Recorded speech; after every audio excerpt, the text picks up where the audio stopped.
제2과 하나님 나라에 이르는 길 1. 주제글 믿음 생활의 목적은 하나님 나라를 누리는 것입니다. 하나님 나라는 하나님의 통치를 받는 것을 말합니다. 즉 하나님을 왕으로 모시고 그의 말씀을 법으로 삼고 사는 것을 말합니다. 이런 삶은 세상 풍조를 따르는 삶과는 확연히 다릅니다. 세상 풍조는 물질 중심의 가치관을 가집니다. 그러나 하나님 나라는 하나님 중심의 가치관을 가집니다. 이번 관은 우리의 삶의 목적이 되는 하나님 나라에 관한 내용입니다. 2. 들어가는 말. 존 웨슬리는 1742년 6월 6일 앱워스 아버지의 묘에서 행한 설교 하나님 나라로 가는 길에서 하나님 나라를 다음과 같이 설명했습니다. 하나님 나라라고 불리는 것은 그것이 영혼을 하나님께서 지배하신다는 사실 속에서 맺어진 직접적인 열매이기 때문입니다. 하나님께서 그 전능하신 능력을 나타내셔서 우리의 마음속에 그의 자리를 정하자마자 우리의 마음은 즉시 그 의와 평화와 성령에 의한 기쁨으로 충만해집니다. 천국 혹은 하늘나라라고 불리는 것은 그것이 어느 정도 영혼 안에 열려있는 하늘이기 때문입니다. 왜냐하면 이것을 경험하는 자는 누구나 천사와 사람 앞에서 변하지 않는 성경의 근본적인 뜻에 따라 다음과 같이 단언할 수 있기 때문입니다. 영원한 생명이 주어졌고 영광이 땅 위에서 시작되었다. 3. 성경 말씀 나누기. 무엇 때문에 신앙생활을 할까요?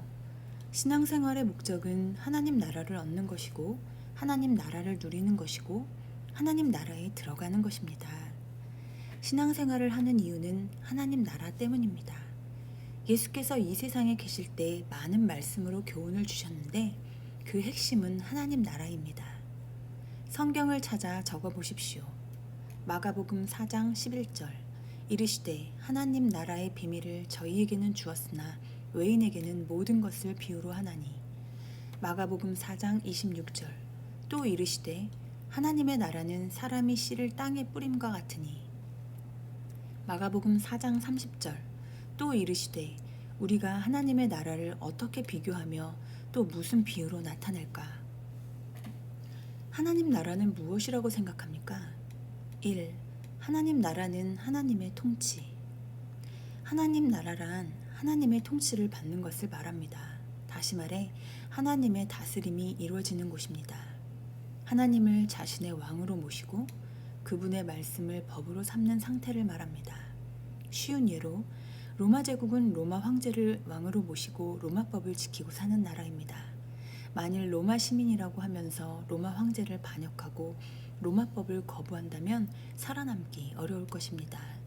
내 마음이 하나님의 지배를 받으면 그곳이 바로 하나님 나라가 됩니다. 가정과 교회와 사회가 하나님의 지배를 받으면 그곳이 하나님 나라가 됩니다. 또 시간상으로 이 생에서 하나님의 지배를 받고 살면 이 생에서 하나님 나라를 누리고 사는 것이고 내 생에서 하나님의 지배를 받게 되면 천국에서 영원히 살아가는 것입니다. 2. 하나님의 나라의 가치관. 로마서 14장 17절을 찾아 적어보십시오. 하나님의 나라는 먹는 것과 마시는 것이 아니요 오직 성령 안에 있는 의와 평강과 희락이라. 하나님 나라는 먹는 것과 마시는 것이 아닙니다. 먹는 것과 마시는 것이란 물질 중심의 가치관을 말합니다. 누가복음 저자의 표현으로 여러 해 쓸 물건을 많이 쌓아두었으니 평안히 쉬고 먹고 마시고 즐거워하자에 삶의 목표를 두는 것입니다. 평안히 쉬고 먹고 마시고 즐거워하자라는 성경의 표현은 어쩌면 그렇게 쉽고 정확하게 사람들의 마음을 묘사했는지 모르겠습니다. 이것은 어떻게 바르게 사느냐보다는 어떻게 잘 사느냐에 몰두하는 풍조를 말합니다. 세상이 창조된 이래 이제까지 그래왔지만 앞으로도 더 심각하게 물질 중심의 가치관이 이 세계를 지배하게 될 것입니다. 우리 세대에 어떻게 하면 바르게 사느냐를 이야기한다는 것은 어리석어 보이기까지 합니다. 이것은 이미 성경에 예언되어 있습니다. 요한계시록 13장 16절에서 17절 그가 모든 자 곧 작은 자나 큰 자나 부자나 가난한 자나 자유인이나 종들에게 그 오른손에 이마의 표를 받게 하고 누구든지 이 표를 가진 자 외에는 매매를 못하게 하니 이 표는 짐승의 이름이나 그 이름의 수라. 모든 자, 곧 작은 자나 큰 자나 부자나 가난한 자나 자유인이나 종들이 매매에 몰두합니다.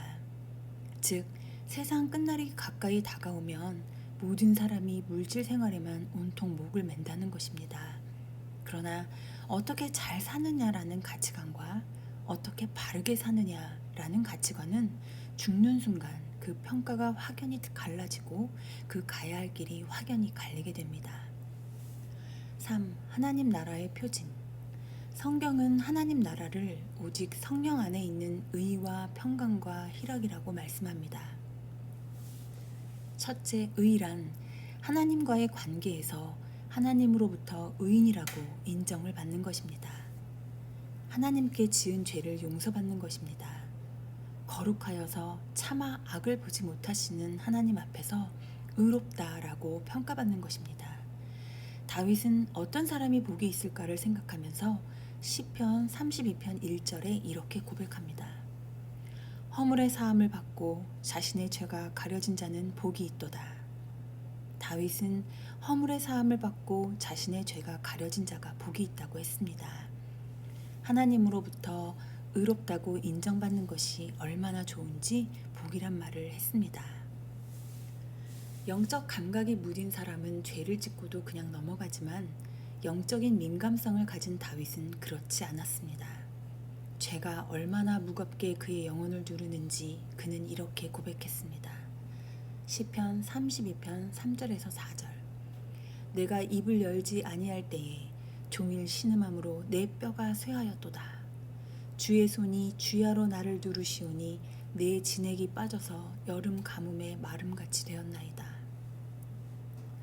죄 때문에 종일 신음하게 되고 뼈가 쇠하고 진액이 말랐는데 그 죄를 용서받았다는 것입니다. 그 기쁨이 어떠했겠습니까?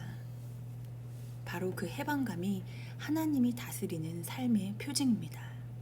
둘째, 평강이란 이웃과의 관계에서 화평을 누리는 것을 말합니다. 예전에 돈 잘 버는 남편, 공부 잘하는 자녀를 둔 모자람이 없어 보이는 가정을 방문한 적이 있습니다.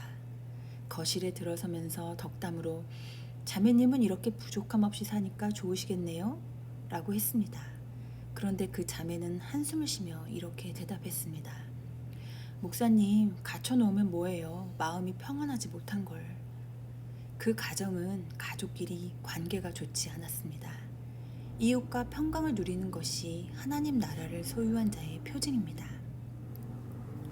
셋째, 희락이란 자기 자신과의 관계에서 기쁨을 누리는 것을 말합니다. 영어로 기쁨은 joy라는 말인데요. 즐거움, pleasure과는 다른 것입니다. 기쁨, 즉 joy는 환경과 관계없는 것이고 즐거운 pleasure는 환경에 절대적으로 영향을 받습니다. 환경과 관계없이 마음속에 샘솟는 기쁨을 누리는 것은 하나님 나라를 소유한 자의 특징입니다. 찬송가 304장은 프레드릭 레만 목사가 작사한 찬송입니다. 레만 목사는 가난한 교회의 목회자였습니다. 목사임에도 불구하고 생계를 위해 주간에 치즈 공장에서 일해야 했습니다. 그 일로 레만 목사는 목회자로서의 자기 정체성에 대해 많은 고민을 했습니다. 어느 날 그는 아내가 싸준 점심 도시락에서 메모지를 발견했습니다. 그 메모지에는 바다가 먹물이고 하늘이 두루마리인들 어찌 하나님의 사랑을 다 적으랴 라는 11세기 랍비 요셉 마르쿠스의 시 한 구절이 적혀 있었습니다. 이 구절을 본 레만 목사는 크게 감동하여 그 자리에서 글을 적어 내려갔습니다. 그 크신 하나님의 사랑 말로 다 형용 못하네. 저 높고 높은 별을 넘어 이 낮고 낮은 땅 위에 죄범한 영혼 구하려 그 아들 보내사 화목제물 삼으시고 죄 용서하셨네. 하늘을 두루마리 삼고 바다를 먹물 삼아도 한없는 하나님의 사랑 다 기록할 수 없겠네. 하나님의 크신 사랑 어찌 다 쓸까? 저 하늘 높이 쌓아도 채우지 못하리. 하나님 크신 사랑은 측량 다 못하네. 하나님 크신 사랑은 측량 다 못하네. 영원히 변치 않는 사랑 성도여 찬양하세. 레만 목사의 고백에서 우리는 하나님 나라를 봅니다. 4. 하나님 나라를 어떻게 얻는가? 하나님 나라를 어떻게 얻을 수 있을까요? 먼저 회개함으로 얻습니다. 마가복음 1장 15절 이르시되 때가 찼고 하나님의 나라가 가까이 왔으니 회개하고 복음을 믿으라 하시더라. 회개란 방향 전환인데 몇 가지 단계가 있습니다. 누가복음 15장에 나오는 탕자의 비유를 보십시오. 둘째 아들이 아버지의 재산을 상속해달라고 합니다. 하도 강청하니까 아버지가 재산을 떼어줍니다. 그러자 둘째 아들은 다음날 재산을 정리하여 먼 나라로 떠났습니다. 자유롭게 한번 살아보겠노라고 말입니다. 머지않아 그 많던 재산을 다 허비하고 말았습니다. 설상가상으로 그 나라에 흉년이 들었습니다. 먹고 살 길이 막막했습니다. 그래서 하는 수 없이 돼지치기가 되었습니다. 너무 배가 고파 돼지가 먹는 쥐염 열매로 배를 채워보려 했지만 그것조차 넉넉히 주는 사람이 없었습니다. 탕자의 비유에서 회개의 단계를 알아보겠습니다. 1. 내가 죄인이라는 사실을 아는 직접 단계. 문득 제 정신이 들어 자기가 처참하고 비극적인 현실, 지옥을 향해 걸음을 옮기는 모습을 보게 되는 단계입니다. 탕자는 깊은 잠에서 깨어나 죄의식을 갖게 되었습니다. 머리털보다 더 많은 자신의 죄를 보게 되었습니다. 자신의 비참한 처지를 깨닫게 된 탕자는 아버지께 돌아가기로 결심합니다. 누가복음 15장 18절에서 19절 내가 일어나 아버지께 가서 이르기를 아버지 내가 하늘과 아버지께 죄를 지었사오니 지금부터는 아버지의 아들이라 일컬음을 감당하지 못하겠나이다. 나를 품꾼의 하나로 보소서 하고 나는 하늘과 아버지 앞에 죄인입니다. 바로 이것이 지적 회심입니다. 2. 두렵고 슬퍼하는 정적 단계. 자신의 죄인된 처지를 슬퍼하고 자책감으로 괴로워하는 단계입니다. 이제까지 살아온 것이 그렇게 바보스러울 수가 없습니다. 부끄러움에 고개를 들지 못합니다. 하나님의 진노를 생각하면 두려움이 엄습합니다. 옛날에는 호언장담했는데 지옥불에 대한 두려움이 생깁니다. 탕자의 정적인 단계를 누가복음 15장 17절에서 볼 수 있습니다. 이에 스스로 돌이켜 이르되 내 아버지에게는 양식이 풍족한 품꾼이 얼마나 많은가. 나는 여기서 주려 죽는구나. 바로 이것이 정적인 회심입니다. 3.